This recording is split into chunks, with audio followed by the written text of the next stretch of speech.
I'm going to talk to you about a crop that we worked with that became one of our greatest successes, though. At the time when we first developed the work and a couple of years into it, the USAID project that we worked on reported it as a large failure in trying to develop new products. And years later, that crop is now generating about $160 million in exports for the region. The crop is quinoa, and I was brought down by a USAID project into Peru in around 2001.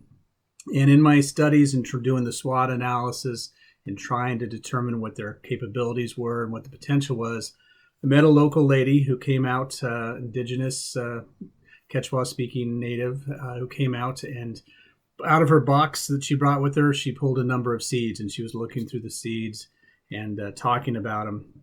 And my interpreters were interpreting what she felt about the seeds.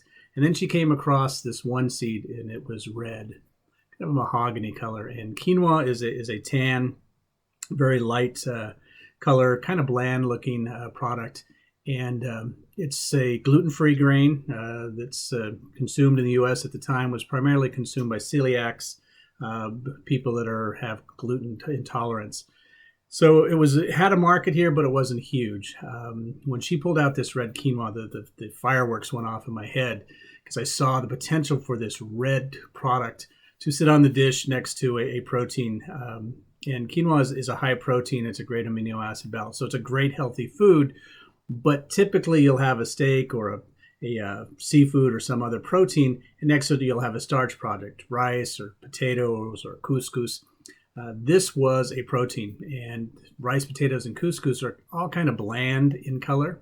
This was red, and I got excited about it. What I did is I returned back to the U.S. I understood the market. I knew U.S. consumers and U.S. restaurants would love to have a signature dish with a red product on their plate. So I went out and found a buyer, actually paid for the buyer to go down to Peru because we saw the opportunity, we saw the market. And he comes down, he saw the product, he got excited as well. He had not seen it, but there was not a lot of product available. It was a little over a kilo of this near extinct variety of quinoa available. So we worked with CARE and the Peace Corps and the Catholic Church and the USAID project and took that 1 kilo of seed and multiplied it. The problem that we ran into is the growers didn't want to grow it because they had no idea what the market was. They didn't have confidence in the market. They didn't know what the yields were going to be. And these were sustainable farmers. These were farmers that farmed primarily to feed their family and second to generate money. So if they planted a crop that failed, their life failed. They had a huge crisis in being able to feed their family and survive. So they were not willing to try something new they were risk averse. They didn't want to accept the risk. The buyer, on the other hand, saw the opportunity, but he didn't want to prepay for the whole crop because he was then accepting more risk than he was willing.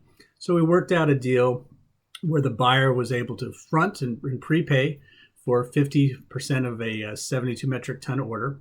The growers, for the first time in history, and this is a culture with an extended history, first time in history had a contract for production of a crop of quinoa before they planted it. They were ecstatic. They were thrilled. They planted it and multiplied it. Over the years, it took some time. But like I say, in about 2017, the last statistics that I saw was that this crop generated about $150 million in export sales for that area of Peru and Bolivia. And now I can't go into a country in the world without seeing red quinoa. This is the brand that we introduced out first into the U.S., but now there's dozens of brands, if not 100 brands globally, that are buying the red quinoa, marketing as a special red quinoa. My only regret is that it took so long, but that is the nature of agriculture.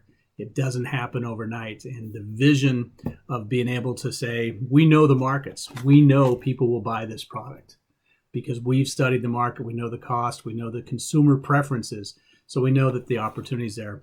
And heard a story the other day, and it makes sense. And it says, the shade of the tree that you're underneath today is because somebody had vision to plant it years ago.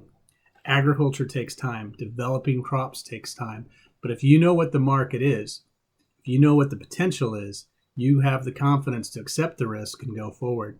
We're able to blend, in this case, a buyer who was willing to take risk, with a seller that was willing to take risk. And by doing that, everybody won. And everybody continues to win, not only from the red quinoa, but it helped get quinoa a global presence and known around the world.